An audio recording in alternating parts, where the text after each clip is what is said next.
Hello and welcome to the HBCU Entrepreneurship Virtual Conference hosted by Bowie State University and sponsored by Truist. My name is Andrea Calloway and I'm a lecturer in the Management Information Systems Department in the College of Business here at the lovely Bowie State University. Today, I will be moderating a session on the entrepreneurial mindset imperative. And this is a part of the track C, E-Ship Best Practices in Teaching Across Curriculum. Sounds exciting. Today, we will have two presenters presenting for 22 minutes each, which will also include Q&A. So please put your questions in the Q&A sessions and we'll be monitoring them and we'll present them. The first presentation we have on this track, our presenter Gary Schoeniger, who is the CEO, and founder of the Entrepreneurial Learning Initiative. And he is presenting on the entrepreneurial mindset imperative. So thank you and welcome. Thank you, Andrea. I'm happy to be here. I'm excited to share with you all today. I'm going to do a quick transition into a screen share. Want to make sure that you all can see my screen. Is that thumbs up there? Thank you, Deborah. So I'm going to be very brief today, but the name of my talk is the Entrepreneurial Mindset Imperative. And I'm joined by my colleague, Deborah, from the Entrepreneurial Mindset EMP, Entrepreneurial Mindset Profile. We have I think, a very important message to share today. So I'm going to jump right in. I want to answer three questions in this talk. What is an entrepreneurial mindset? Why is it important? And how can we develop it in ourselves and others? So this is a question I've been trying to answer for more than 30 years. And you know, I'm not really interested in the mindset and the machinations or the mindset and the methods of Elon Musk or Richard Branson or Jeff Bezos. I'm interested in the mindset of the everyday entrepreneur. I set out to understand, how do ordinary people who have no particular advantage in life, how do they manage to recognize opportunities that the rest of us seem to overlook? Then how do they bring those ideas to life when they don't have access to power and privilege, when they don't have big ideas, you know, Ivy League MBAs and so forth? How does that happen? And so, you know, I want to ask some questions here of you all. And one question I want to start with is, you know, people ask me, what is an entrepreneurial mindset? And sometimes it's easier to answer a question with another question. And so sometimes I'll respond to that question by saying, gee, I don't know. What is a non-entrepreneurial mindset? What does that look like? And I think this is a provocative question that maybe will help illuminate some of the deeply held, mostly unconscious, taken for granted assumptions that influence our behavior without our awareness. Right? So why is it important? The world has changed in ways that now require everyone to think like an entrepreneur. This is not to say that everyone needs to start a business. And I'll argue that entrepreneurship is not management. I'll argue that entrepreneurship is not even a business discipline, or should not be thought of in that way. We all live by exchanging useful things with one another. And so I think that's a useful way to start thinking about entrepreneurship. When we look at entrepreneurial people, what we see are creative and critical thinkers, people who are resourceful, resilient, able to identify and actualize opportunities in highly ambiguous, resource-constrained environments. When the path is not clear, the rules are not yet defined, and there's no one there to tell them what to do. And as you can imagine, there's unlimited global demand for people who can think like an entrepreneur. And I'm arguing that an entrepreneurial mindset is not only essential for helping people to adapt and thrive in today's rapidly changing world, but it enables the individual to make a greater contribution to the organizations and the communities that they inhabit. So, I'm not the only one saying this. There are big thinkers around the world that have identified entrepreneurship education as essential for creating the societies necessary for the future. And in one paper published by the World Economic Forum, they're saying that it's not enough to add it on the perimeter, that it needs to be at the core of the way education operates. It's great that you have an entrepreneurship track, that you have an incubator or makerspace, all those things. That's a great start. But how do we bring it to the core of the way education operates, right? And to think about this, maybe, ask yourself, well, why are there no courses on how to think like an employee? Those courses don't exist because the employee mindset is already at the core of the way education operates. Almost from the moment we set foot in school, it is assumed that we're going to work in an established organization where the useful thing has already been determined by others, and we're expected to fulfill a predetermined role in that organization. So how do we shift from the perimeter to the core? That's the big idea here, right? Well, one of the problems that we're facing is the ways, our ability to embrace entrepreneurship is limited by the ways in which we define it.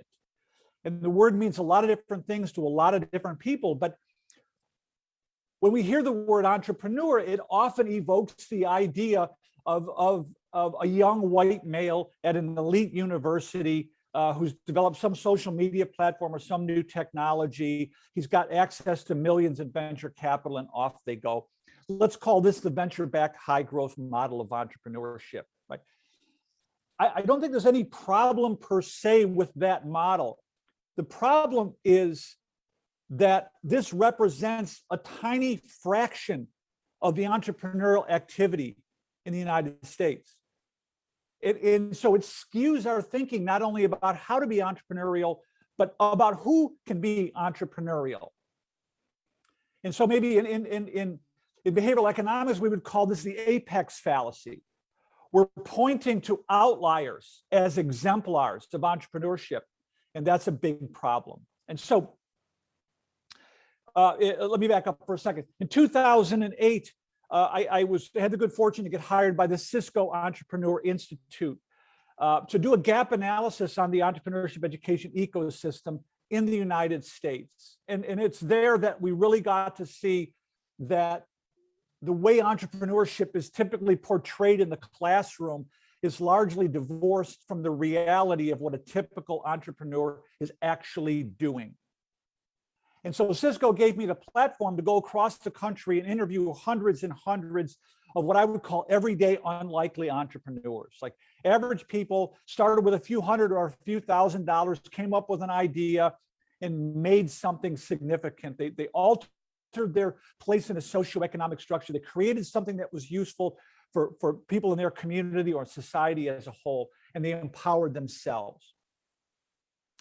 And so one such story that I encountered was the story of Uncle Cleve. And I ran into Clifton Tolbert in Tulsa, Oklahoma, who told me the story he was born in the 1940s to a teenage mom in the Mississippi Delta. He was born to a teenage mother, didn't know a father till well into his adulthood. And at the age of 13, he went to work for his Uncle Cleve in the local ice house. And Clifton, who was a Pulitzer nominee, who was one of the early founders of the Stairmaster exercise company, has done many, many amazing entrepreneurial things, written a number of books, major motion pictures. He attributed his entrepreneurial mindset to the lessons he learned from his Uncle Cleve. And so Clifton and I partnered in 2010. We co-authored this book called Who Owns the Ice House? 8 Life Lessons from an Unlikely Entrepreneur. Now, the point I want to make here is we took, in my research, what I was looking for are the controllable factors. What was common, the cognitive, the motivational, and the situational factors that were controllable.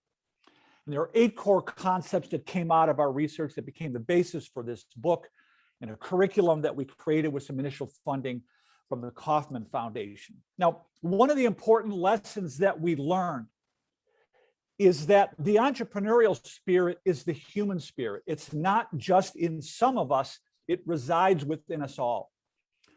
And I came across this writing in the letters of Karl Marx, in which he said, the desire to fulfill human needs through our own effort is a powerful motivational force.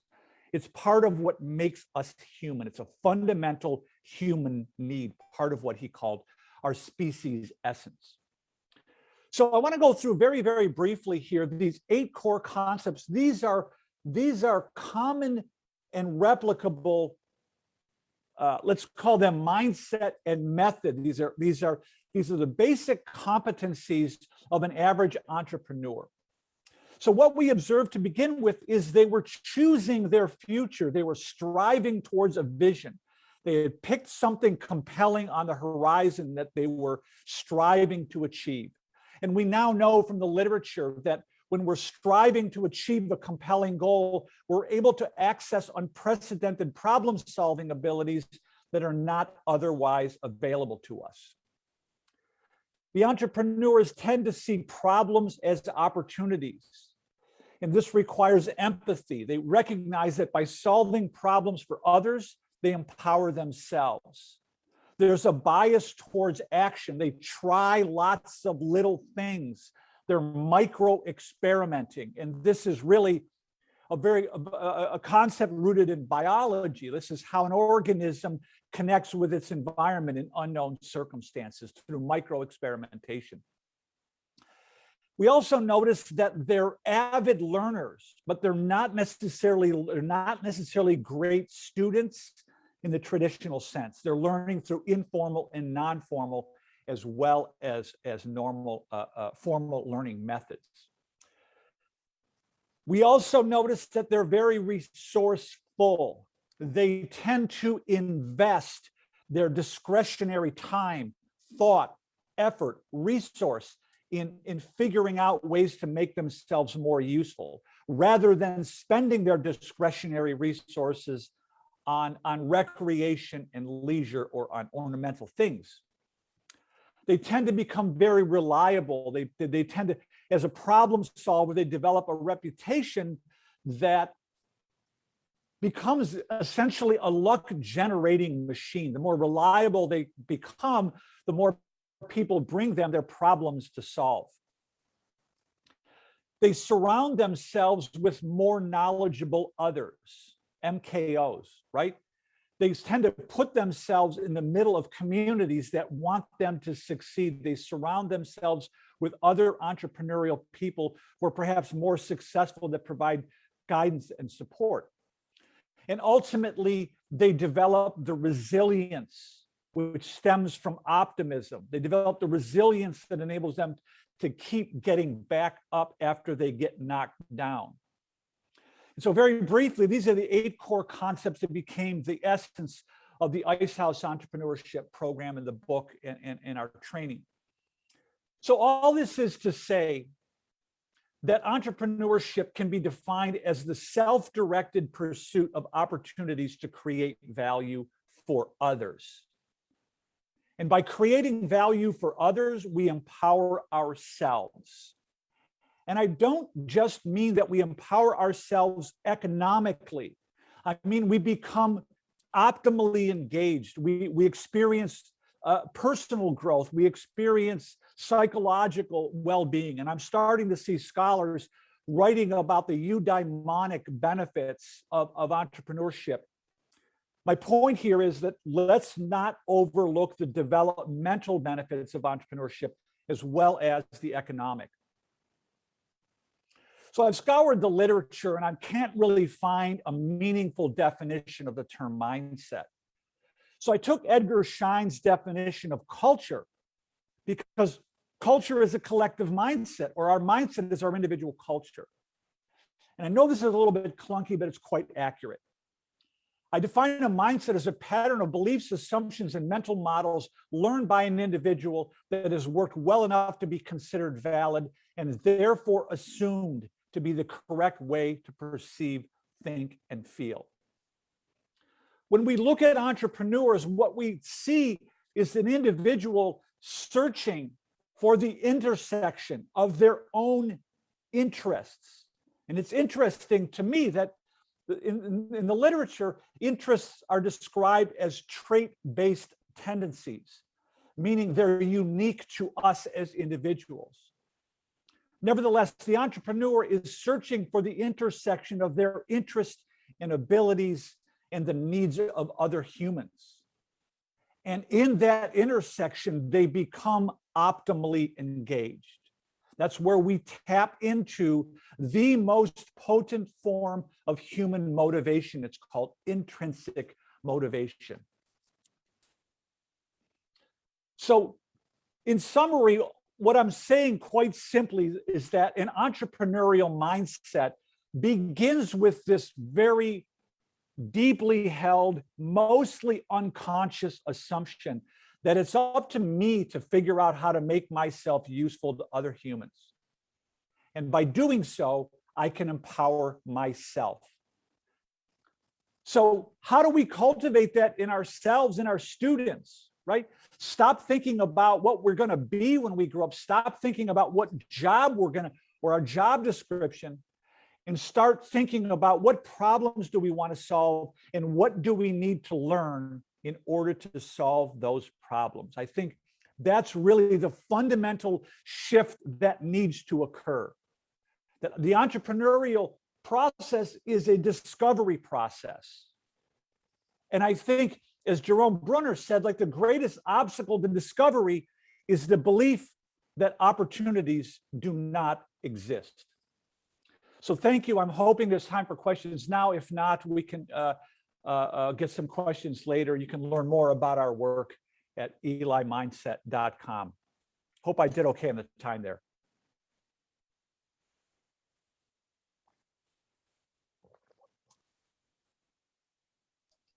I think you might be muted, Andrea. Okay, I'm getting some information about the timing for our session. We had some technical difficulties a little earlier. So originally this session was to end at 12, but due to those technical difficulties, if you would like to stay on the call, the Zoom call is going to go a little past 12, and we're going to move into our next presentation, and we will hold the Q&A to the end.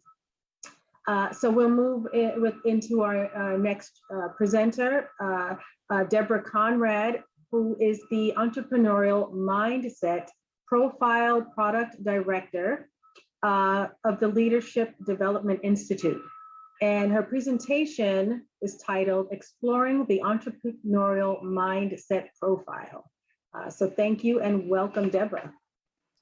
Thank you very much, Andrea, and thank you for joining us today. Sorry about the technical problems at the beginning, but I'm going to jump right in and talk a little bit about, I'm going to build on what Gary talked about. So the entrepreneurial mindset.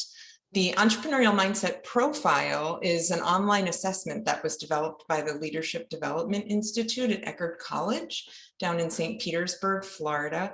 And I invite you to take the EMP, the Entrepreneurial Mindset Profile, or perhaps consider certification rather. I'd be happy to stay on afterwards, or feel free to visit our exhibitor booth. But Gary talked about the entrepreneurial mindset, so I'm going to skip those earlier slides and just jump in and say that our assessment is built around the differences between entrepreneurs and corporate managers, non-entrepreneurs.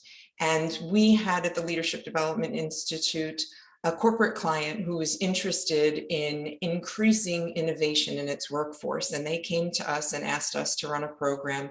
But we do a lot of assessment-based programs. And at the time, there really was nothing out there that did that. And we feel strongly that in order for us to help our clients make changes, that we need to first be able to measure and have a benchmark to know if we are being impactful in helping. And so we ended up creating an instrument, and the authors, the 3 developers of the instrument, went about this process that you see on your screen here. And so What we ultimately ended up with was this assessment that will measure the degree to which one is using an entrepreneurial mindset. So it is not meant to tell you whether you are an entrepreneur, whether you should or shouldn't be an entrepreneur. It's going to give you a snapshot of where you are on what they determined these 14 scales that you can see here on your screen, where you're at compared to entrepreneurs and corporate managers. And so you see that they're split in 7 and 7. The personality side, those are more hardwired. They are going to be a little bit harder to change. However, when you take the entrepreneurial mindset profile, you receive your results as well as a development guide with tips, with an explanation about what those scales mean. I'll show you in a few minutes. The personality scales, we still believe that you can make some changes to them. For example, you may not ever be naturally high in risk acceptance, but you can learn techniques to become more comfortable with. And then the skills side, those we find are easier to change. Personality dictates more fit, so type of job, industry, and skills are more about the what, so what it is you're doing. So you take the EMP, what does that mean? You get your feedback report. So in this case, Susan Sample, it's got an overview and the definitions for the 14 scales. And then it shows you both graphically and in a table format where you fall compared to those two norm groups who I mentioned. So in this case, Susan Sample, the person who took the assessment, is the red line. And you can see entrepreneurs were higher on all of the scales, the green line, compared to the corporate managers. So the scales are across the bottom, and it's a Likert scale assessment. So on a scale of 1 to 5, how much something you agree with it versus not. And so the higher your score, the more entrepreneurial or the more like an entrepreneur you think or act. And it is important to note that although you see maybe those jagged lines there, it's not important that you are high on all 14 scales. It is not important to be a solopreneur and work yourself into the ground alone. You want to see, where am I strong? Where do I have entrepreneurial strengths? What do I love?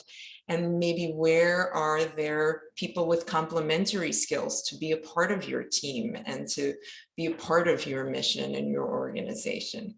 So you see a circle that went up, and that is to point out that the EMP is to be read with the relative highs and lows.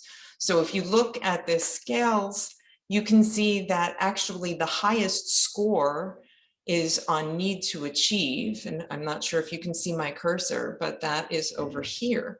However, the limited structure score shows the biggest relative difference. So they are, Susan Sample is much higher than entrepreneurs on limited structure, even though the need to achieve the 4.6 is a higher number. Now, we get into this with certified practitioner training, and if you work with a practitioner, you'll learn about this as well. Same thing with relative lows. So even though the independent score is a 2, actually the biggest difference between the corporate managers and Susan Sample is in risk acceptance. But again, we can talk more about certification afterwards. So your feedback report also shows you, aside from a graph, a table format. And we're a unique assessment because you can actually drill down and see the individual assessment items that are asked. And then on the very final page, you'll see there are 2 URLs for next steps. One of them contains our development guide, and the other one is for a 10-minute interpretive video in case you're taking the EMP on your own and not working with a certified practitioner to go over your results or do any coaching. So the development guide talks about all 14 scales. What does it mean if you have a high score? What does it mean if you have a low score and maybe want to develop in areas? There are tips, there are materials and resources. It also talks about what happens if you have a really high score. So for example, maybe persistence or passion. You can actually overplay your strengths to the point that they're a detriment. So in the back of the development guide, there's also an action planning area that you can independently or with a practitioner help to keep yourself accountable with some goal setting. And then you can see on the screen here uses for the EMP. So we have a wide variety of folks in our practitioner base, from HR professionals to psychologists to educators using this in the classroom at entrepreneurship centers, and coaches and consultants, of course. So please do keep in mind that there is not a single profile for an entrepreneur, and that there are a lot of different scales that go into the entrepreneurial mindset. And we invite you to take the assessment or reach out if you're interested in certification. We do have our next workshop on October the 14th and another one in December. But we hope that you follow us, and I'd be happy to answer any questions that you might have.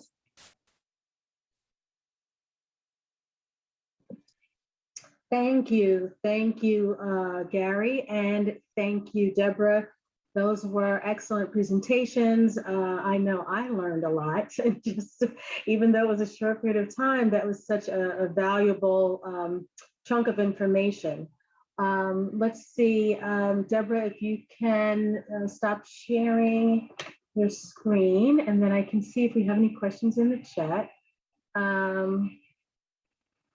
I don't see any in either windows. So I know we are 6 minutes to 12, so we have a couple of minutes. I do have a question for both of you. As I said, I do teach in the MIS department, and so I do teach business courses. Some of them are a little more detail oriented, like systems analysis and design of business processes and subroutines, and I do a little programming courses. But I always ask our students about, what their intentions are. Are they entrepreneurs? And, a lot of our students are already entrepreneurs. They have their own business. They're doing entrepreneurial things, or they're getting businesses kind of like off the ground. So what I really found in value, Gary, what you were talking about was that mindset. So I'd be very interested in knowing how to kind of relate that as I'm teaching, just as you said, I'm teaching about going into a corporate world, but I do have entrepreneurs in the classroom, and they're still going to go into, some corporate job, or they're going into maybe a federal agency, definitely, because of where we're located, for them to understand that entrepreneurial mindset should follow them along that path, and that they shouldn't have to choose, so that was news to me. My conversation to them is usually examples where, like, Google will have different teams for different types of innovations. And those teams can be some sort of entrepreneurial, innovative work, because they are creating a specific new program or a specific new application or some robot or whatever. So that's what I was thinking when you said that. I was, in my mind I was like, how do I relate this idea about choice and, the 8, features that you mentioned. So Andrea, here's how a way that might be useful to think about this for students. I think the greatest obstacle to growth is either the belief that opportunities don't exist or that one is not capable. And that might seem like overly simplistic, but I don't think we realize to the extent to which we somehow come to believe that the world is the way it is and I am who I am, and there's nothing I can do about it. And I think our job as educators, Andrea, is to help students understand this idea that you have interests and abilities that are unique to you.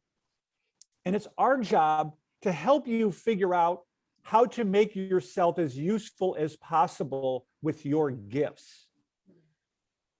And look, this is not my original thinking. I mean, Seneca wrote about this in his essay on leisure in like 60 something AD, right? It's the duty of a man to make himself as useful as possible to as many as possible, because by doing so, he advances the welfare of mankind. Mm-hmm. And I think that's what's, there's this, the American theologian Richard Shaw wrote in the introduction to Paulo Freire's book, The Pedagogy of the Oppressed.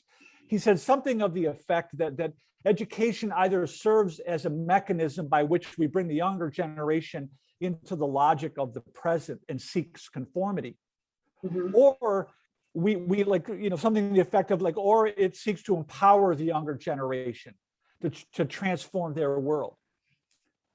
I think he got it wrong.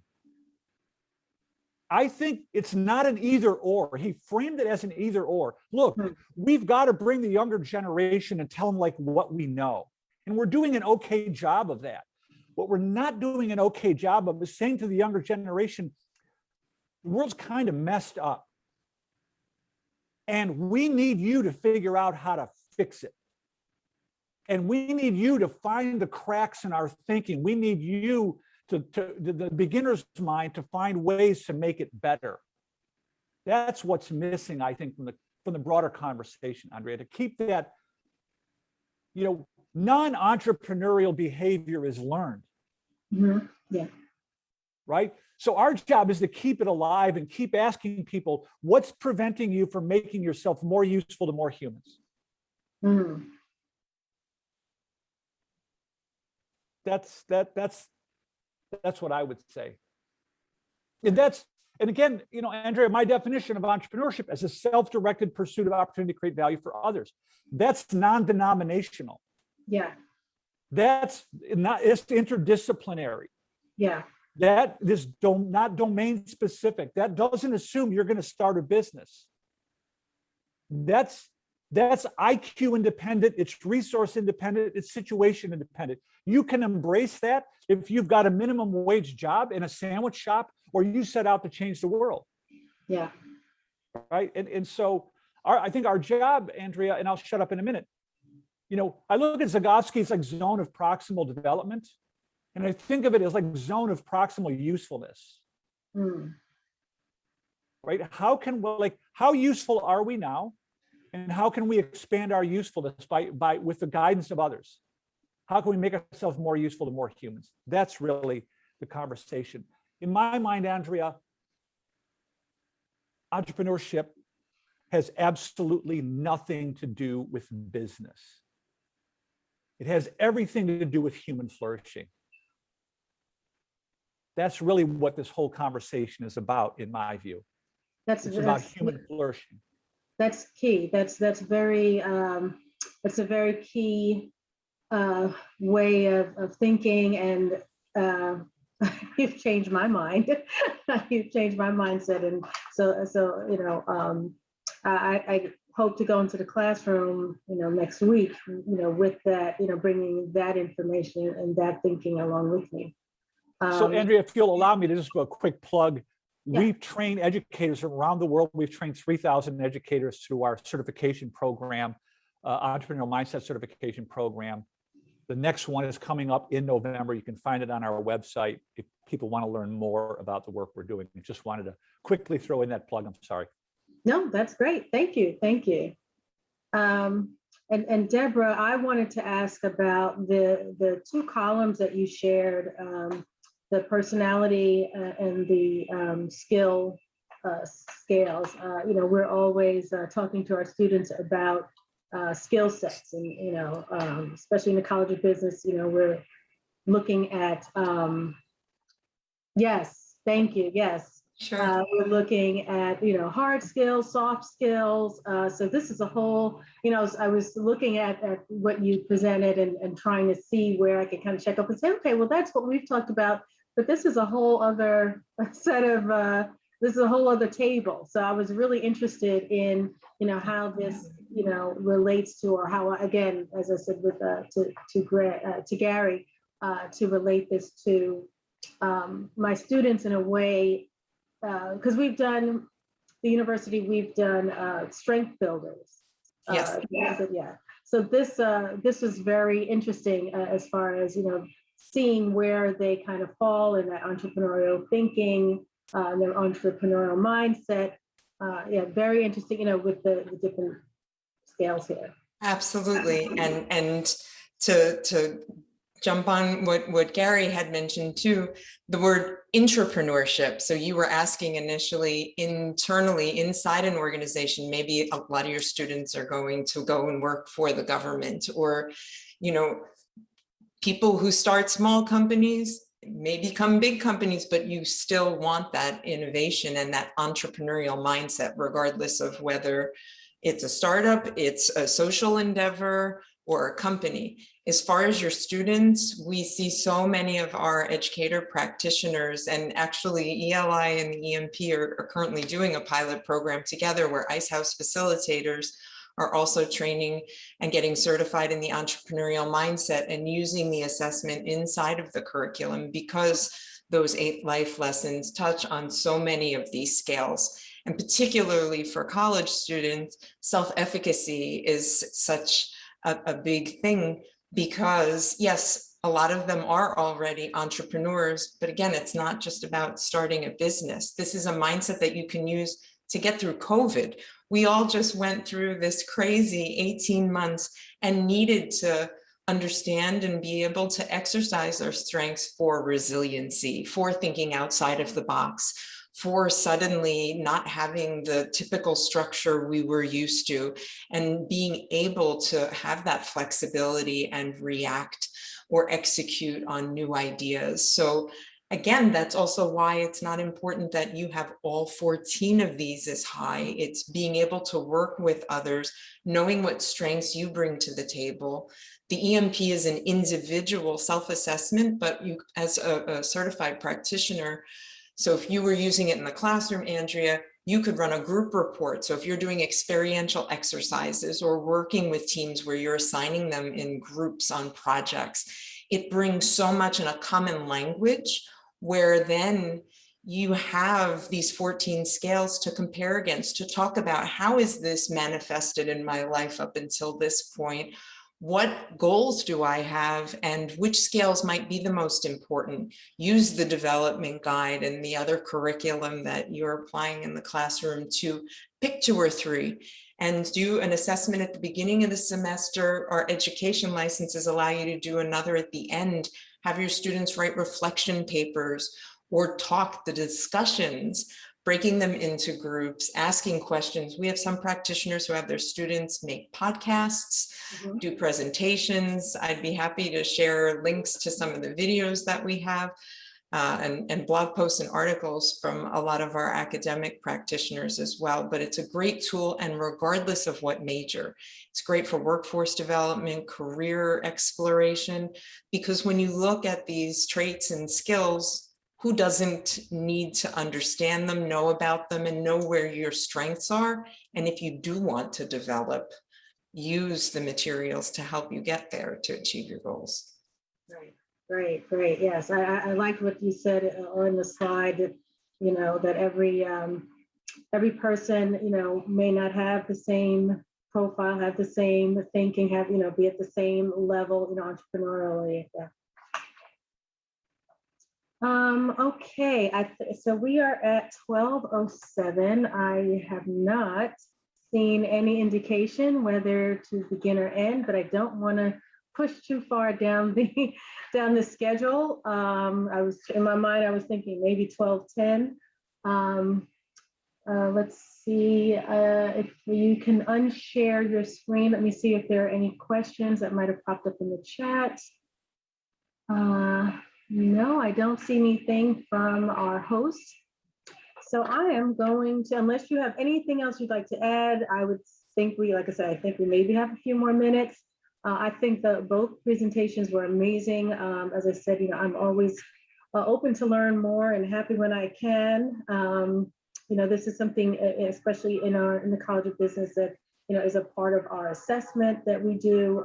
It's high on our assessment, on experiential learning, entrepreneurial thinking, and mindset in our classrooms.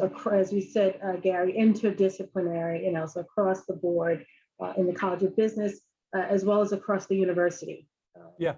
And Andrea, the one thing I wanted to add to the comments I made earlier is that I think it's important for people that are teaching entrepreneurship to understand that, first of all, like a mindset is an unconscious adaptive mechanism. And that the attitudes and skills required to discover opportunities are distinct from the attitudes and skills required to exploit those opportunities. And so what I'm saying is that entrepreneurship is not management, and it's important that we disentangle those two things. Yeah. Right? That's really the where the wheels fall off the wagon when we tend to conflate. You want to start a business? Great. We're going to teach you how to write a business plan and do financial forecasts. Well, that's not how it works. When we look at what entrepreneurs are actually doing, they're following the scientific method. They're stumbling into a problem. They're learning about the problem. They're experimenting with solutions, and then they're finding evidence of solution, and then they're bringing it out into the world. It's really it's a skill that every student will need. So thank you for this opportunity. Deborah, thank you for the work you guys are doing at EMP. It's great to see you. It's great to be working with you. Gary. Yeah, we can change the world. Yeah. Well, thank you both. I'm so proud of our university for having this conference and for having the Entrepreneurship Academy and our brand new Living and Learning Center, to promote this new mindset approach to entrepreneurial thinking. We're all about growth mindset as well, so this kind of like aligns with the way that we are approaching pedagogy, as well as the development of our students outside of the classroom. So thank you again, and I'd like to thank our guests for attending, and have a great rest of your conference. I know there are other wonderful presentations happening for the rest of the afternoon. So enjoy the conference, everybody. Thank you.